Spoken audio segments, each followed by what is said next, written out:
Hello folks, Dave Schulke here with the Twin Home Experts, here to answer the question, what's the best way to waterproof our foundation? So let's get right to it.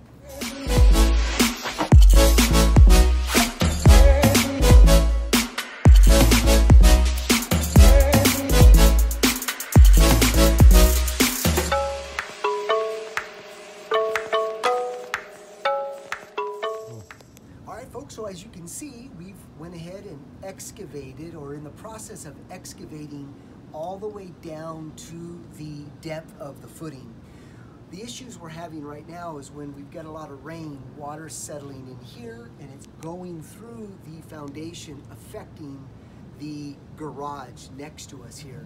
So what I wanted to do is offer some before here and give you some tips that we've seen over the last 25 years of being a Los Angeles area drain contractor. So one thing I want to point out is the reason why this is leaking is because back in the day they used a rolled on coating system.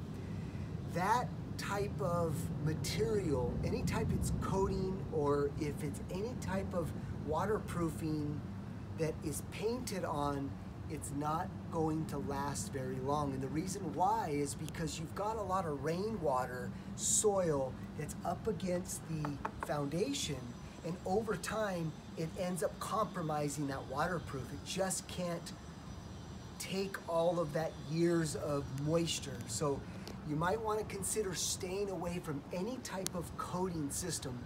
One of the things that we love using here at the Twin Home Experts is a rubberized material, such as a bituthane type of product. So we'll show you what that looks like here. Number two is I like to show you French drains and why I'm not a big believer in them. And this is going to be a perfect example as to why I stay away from this type of French drain system. All right, folks, so here we are in a French drain system, and I wanted to go ahead and give you this visual. As you can see, there's a lot of roots that have grown through the cloth material. And come take a look at this. You can see how much compaction.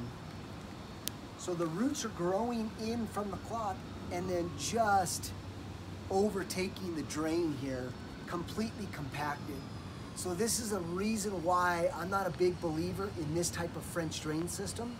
What we like to do here at the Twin Home Experts is install the easy drain system. You've seen it in our other videos, and that's going to be all of the foam pallets around and then the cloth material. We're having much success with that. We're getting a much better flow rate long term as well, so you might want to consider that. Well, let's go ahead now and start process of installing our waterproofing system so you get a visual on that. All right, guys, so here we are. We've excavated, we've actually done all the waterproofing. So I wanted to take a moment here and kind of show you some of the different layers of this waterproofing here that's super, super important, especially if you're getting a lot of efflorescence seeping through your brick wall. As you can see here, this stucco wall used to go into the soil. What we've done is we've cut in a weep screed. So now this metal flashing is going to stucco is going to absorb the rainwater and then release it to this outside area here. So that's step number one. It's very, very critical. If you don't have a weep screed, you're going to end up compromising the exterior stucco wall. With that, what we've done is we've applied our Subseal 40. It's a thick membrane material. It does a great job with sticking and adhering to these substrates. And then on top of that, what we've done is add the Miradrain, which is a bit overkill, but again, when you have all of this excavation, all this exposed, you might as well go the extra mile and apply that. Now, in respect to French drains, I'm not a big fan of French drains just because a lot of them just get root intrusion. But in this particular situation, we use the easy drain. We've laid it down here at the bottom. This is a great way to take the water, excess water, and take it out to the side here. So anyhow, folks, just wanted to offer this visual here before we backfill and clean up. Again, when you're dealing with water migration in your basement, your garage, this is a great way to stop and prevent that water. All right, folks, well, hopefully this gave you some insight on some waterproofing tips for your home. If you like this video, give us thumbs up and make sure you hit that subscribe button.